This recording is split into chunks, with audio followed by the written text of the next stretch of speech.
Promise me one thing, Zurab. If fate separates us, our daughter will always know the kind of man her father was. She'll know because she'll be stronger than both of us. You are stronger than you know, Amira. One day, this world will need your courage more than it needs your tears. Amira! Amira!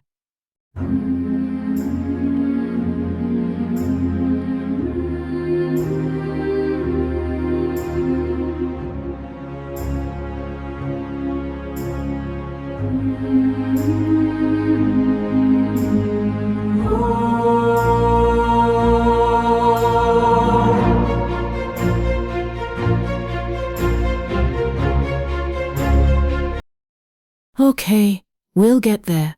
But before we do, we need to go back. Back to where it all began. To a world gripped by Cold War tensions, to the struggle for Georgian independence, and to the slow, inevitable collapse of the Soviet Union. The year was 1979. The Cold War had divided the world into two rival superpowers.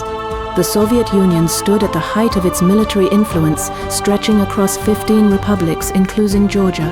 But beneath its immense power, the first cracks had already begun to appear. For nearly 7 decades, Georgia remained under Soviet rule. Its language, culture, and national identity survived, but only under constant political pressure. Yet beneath the surface, a quiet resistance was taking shape. Hundreds of kilometers north of Moscow, near the western frontier of the Soviet Union, stood the city of Pskov, home to one of the Soviet military's most demanding airborne training programs. It was here that the nation's finest soldiers were forged. Only a select few would endure the relentless physical and psychological trials.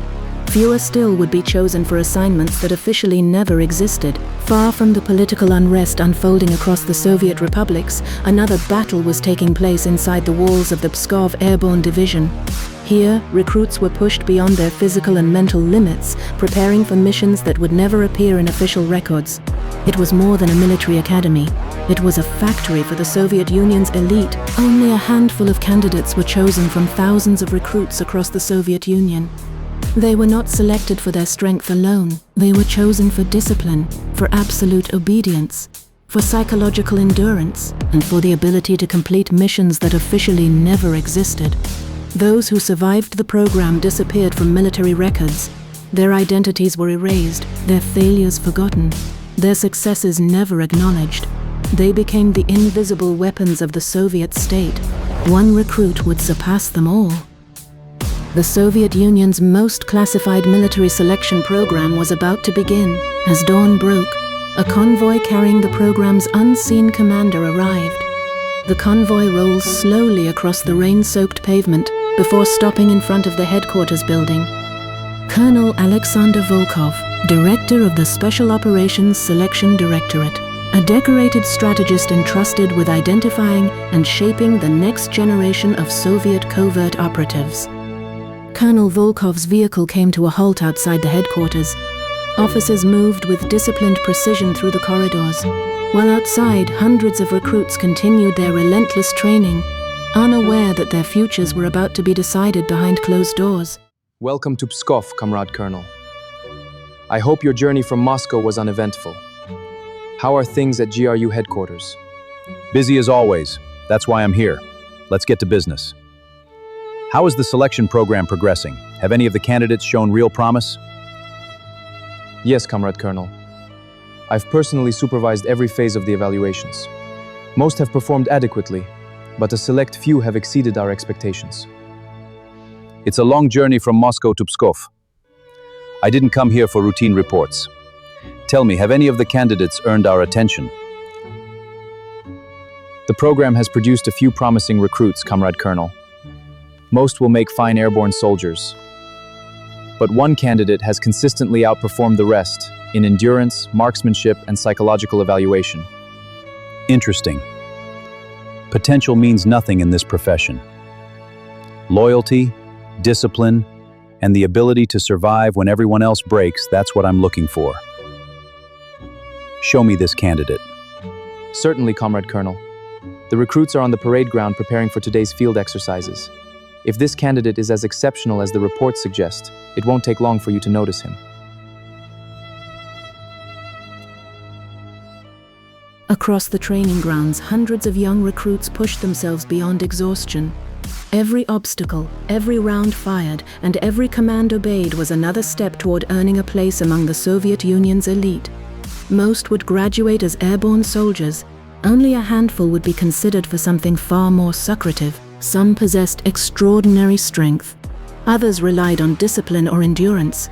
Each recruit believed he had what it took to stand above the rest. But among the sea of uniforms, there was one candidate who spoke little, showed no emotion, and never sought recognition. Yet his performance quietly commanded the attention of every instructor who watched him. His name? Ivan Drago, Pskov airborne cadet and recruit, Spetsnaz candidate. Every movement reflected discipline. Every step carried purpose. Among hundreds of recruits, Ivan Drago had become known not for ambition, but for consistency. Calm under pressure, relentless in training, and utterly devoted to the mission before him. From the observation platform, Colonel Alexei Volkov watched the final phase of the selection exercises unfold. Every recruit was tested beyond exhaustion, endurance, discipline, marksmanship, and the ability to perform under relentless pressure. For Volkov, raw talent meant little. Character was revealed only when the body reached its limits. As the evaluations progressed, a familiar pattern began to emerge. One recruit consistently remained composed where others faltered. His movements were precise, his decisions calculated, and his focus never wavered. Volkov didn't applaud. He simply observed. Years of experience had taught him that extraordinary soldiers rarely announced themselves. They revealed themselves through quiet consistency. As the final evaluations came to an end, Colonel Volkov made his decision. Among hundreds of recruits who had endured weeks of relentless training, only a select few were called forward. They had demonstrated exceptional discipline, resilience, and unwavering commitment under pressure. One by one, the chosen candidates stepped out from the formation and assembled before the colonel. Standing among them was Ivan Drago. His expression remained unchanged, his posture unwavering. It was not a moment of celebration, it was the beginning of a far more demanding path. For these young soldiers, selection was not the reward. It was the first step into a world defined by secrecy, sacrifice, and absolute loyalty to the Soviet state. With the final selections complete, the parade ground gradually fell silent. The remaining recruits were dismissed, while a select few received instructions to remain behind. Their training as airborne soldiers had come to an end. Ivan Drago was escorted through the headquarters building to Colonel Alexei Volkov's office. The conversation would determine whether he was simply another soldier or a candidate for one of the Soviet Union's most classified military programs. Ivan knew only that he had been selected. He had no knowledge of the responsibilities or secrecy that accompanied the path now opening before him. The next few minutes would change the course of his life forever. Impressive, Ivan. Very impressive. Your instructors speak highly of you. Every physical trial, every psychological assessment, you exceeded every expectation we set. Tell me, Ivan, why you think I selected you? Comrade Colonel, the Cold War took my family. Since that day, I've had only one purpose: to serve the Soviet Union with absolute loyalty. Whatever mission my country entrusts to me, I will carry it out without hesitation. The Cold War wasn't a choice, Ivan. It was a necessity. That's why Spetsnaz exists, to fight the battles that never make the headlines. Spetsnaz wasn't created for peace, Ivan. It was created because peace has to be defended long before war begins. I understand, Comrade Colonel. I give you my oath, I will serve the Soviet Union with absolute loyalty. One bullet. 2 men. One is your commanding officer. The other carries intelligence that could save thousands. You can only save one. Who lives? I eliminate both and recover the intelligence myself. The mission is completed. No witnesses. No compromise. Decisive and effective. Good. Tomorrow you'll report to the Spetsnaz GRU training center. From there, your training will continue under the direct supervision of KGB operatives. From this moment on, your life belongs to the mission. Good luck, son. Спасибо, товарищ полковник. Не подведите нас.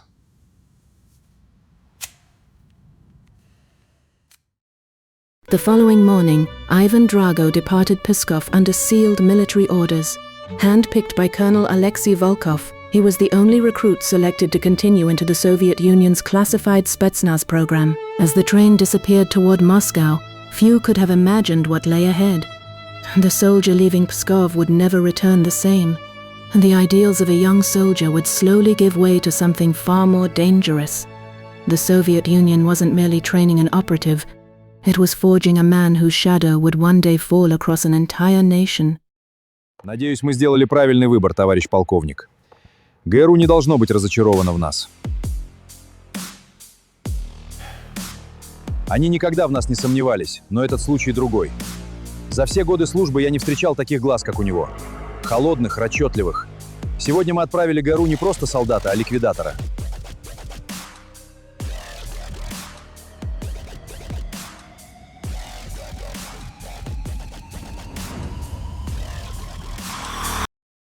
As the Cold War plunged deeper into darkness, the Soviet Union began pursuing a weapon no nation could detect and no battlefield could contain. Buried beneath layers of military secrecy, a classified initiative emerged from the shadows, the Spetsnaz operative program. It was not created to produce heroes, it was created to erase humanity.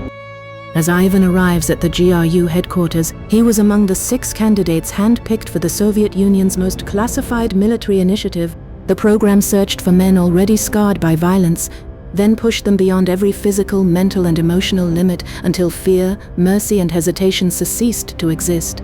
Recruits were broken, conditioned, and rebuilt into instruments of the state.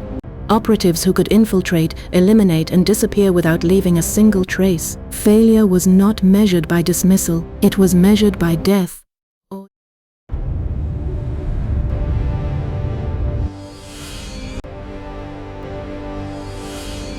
Камраде Иван. Камраде Иван.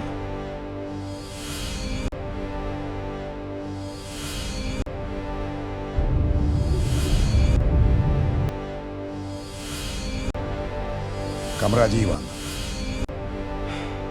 Камраде Иван.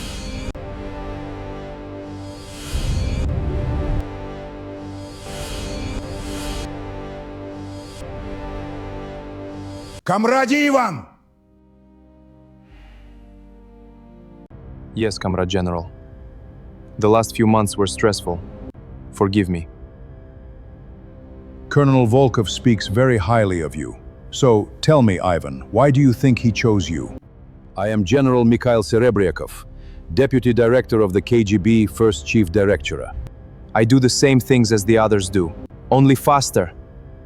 No, that is not why. Speed is a quality we can train into people.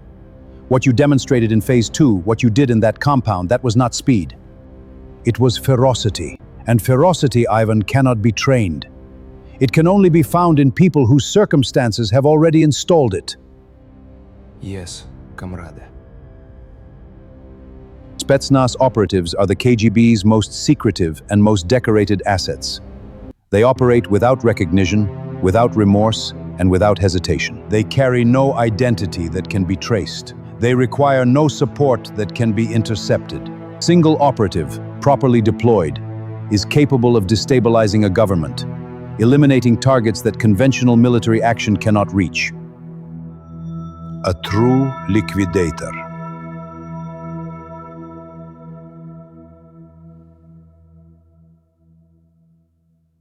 In the compound, I had no other option.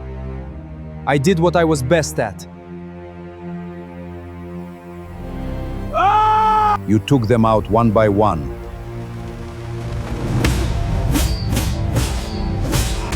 Sharp precision. No generosity.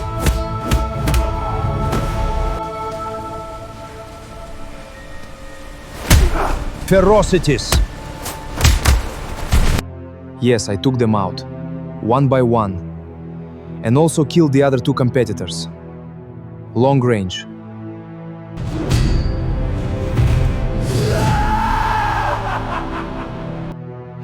Precision, long range. A sniper. Now you'll be taken to the incision room, where you'll be further prepared. Are you ready?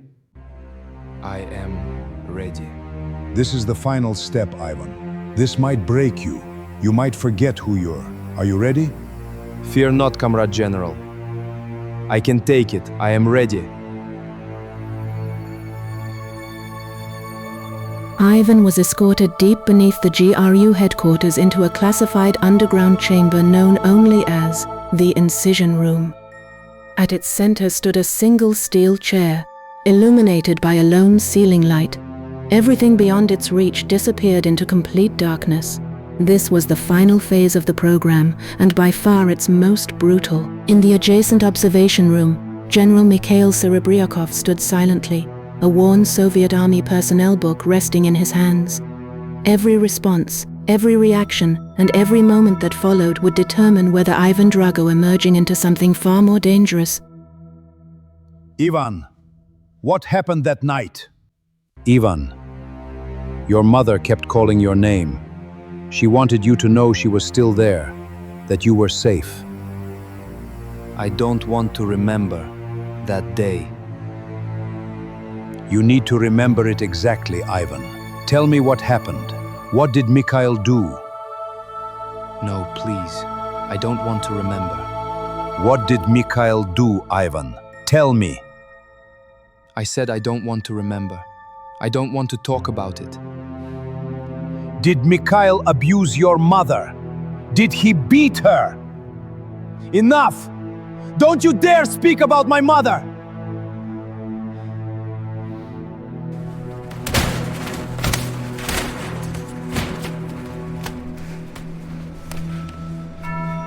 Soon, Ivan, you will confront your past.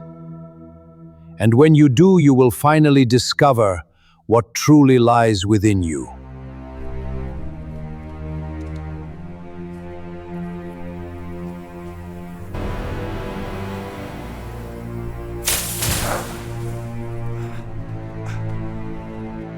Do you remember, Ivan? Remember. Remember what happened that night.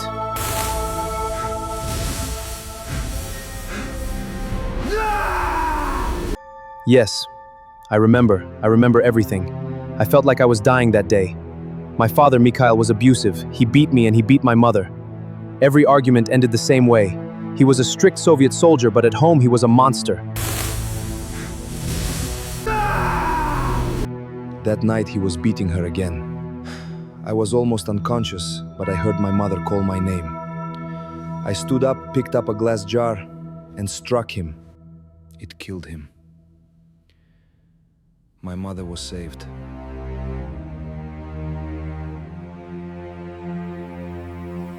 But she took the blame for the murder. She confessed to protect me, and they arrested her. I searched every prison I could find. For weeks, months, but I never found her. Then one day, an officer told me to collect her body. They said, "This is what happens when you interfere with a comrade soldier's household." They tortured her. She was innocent. I buried my own mother. After that, there was nothing left inside me. I hunted down the duty officer responsible.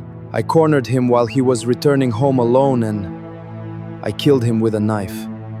I was arrested, beaten, and kept in solitary confinement for months.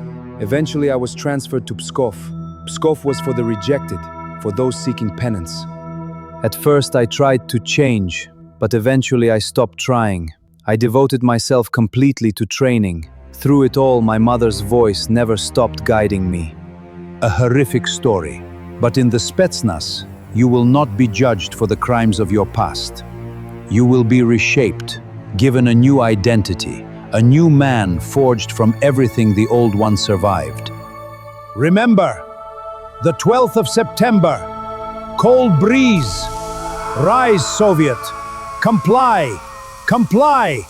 Rise, comrade. Rise, the ghost.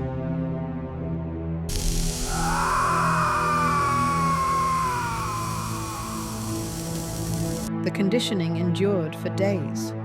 Every torture and conditioning stripped away another layer of resistance. Pain became obedience. Obedience became instinct. The general's words were etched deep into Ivan's subconscious, transforming into permanent trigger phrases that could awaken the operative within at a single command. Inside the incision room, Ivan Drago was not merely trained. He was dismantled, reshaped, and forged into something far more dangerous. When the doors finally opened, the man who stepped out was no longer just another Soviet soldier. He had become one of the KGB's most lethal covert operatives. The Grey Ghost.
Between 1985 and 1990, one codename repeatedly surfaced inside the Soviet Union's most classified intelligence files: the Grey Ghost. His missions were never acknowledged or recorded.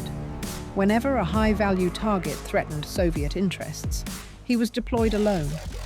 Politicians, military defectors, foreign intelligence assets, and individuals carrying sensitive Soviet secrets disappeared without warning.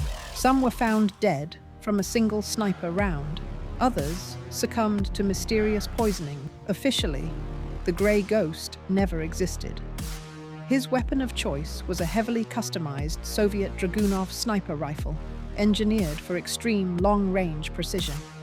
Classified Soviet reports credited him with a remarkable 3.5-kilometer confirmed kill, far beyond what most military snipers of that era considered achievable. Yet distance was only one of his strengths. In close-quarters combat, he was equally lethal, capable of eliminating entire teams before they could react. Every operation was executed with clinical precision. By the mid-1980s, the Soviet Union was fighting an expensive and unpopular war in Afghanistan. What was expected to be a swift military intervention had become a decade-long conflict, draining the Soviet economy, costing thousands of lives, and exposing the weakening grip of Moscow over its empire. As the war raged on, independence movements began emerging across the Soviet republics, including Georgia, bringing the Cold War into its final chapter. The KGB and GRU deployed their most trusted covert operatives to eliminate high-value targets, dismantle Mujahideen resistance networks, and safeguard Soviet intelligence. These were missions that officially never existed. Operating in the shadows was one man known only by his codename, the Grey Ghost. Credited within classified Soviet archives with over 61 confirmed kills and 112 covert operations, his name never appeared in military records. To the world, he was a myth. To the KGB, he was their deadliest weapon. In Georgia, decades of Soviet control had ignited a growing desire for freedom. What began as peaceful demonstrations was rapidly evolving into an organized resistance movement. At the heart of that struggle stood Amira Kapanadze, whose courage would inspire an entire generation. Alongside the resistance group, the Young Patriots, she would soon become one of the leading faces of Georgia's fight for independence. Their struggle was no longer just against an occupying power. It was a fight for their homeland, their identity, and their future.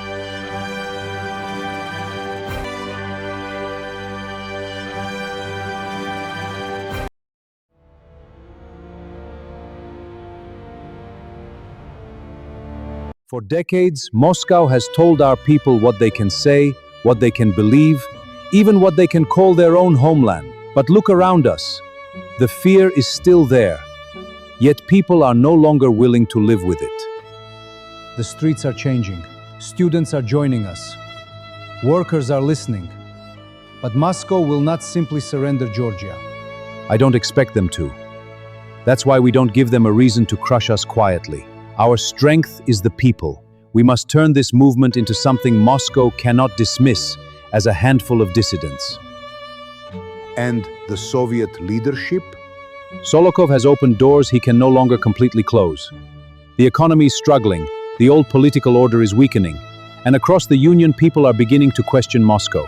This may be the first real opportunity Georgia has had in generations. Then we move now. Yes, but politically, not militarily. We bring Georgia to the streets, tens of thousands, peacefully. We make our demands impossible to ignore, and we make the world watch. Rustaveli Avenue? Rustaveli, the government house. The people gather there, we organize speeches, hunger strikes, and a continuous demonstration. No weapons, no provocation, just one message.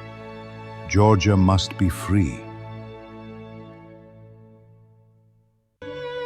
And if Moscow responds with force?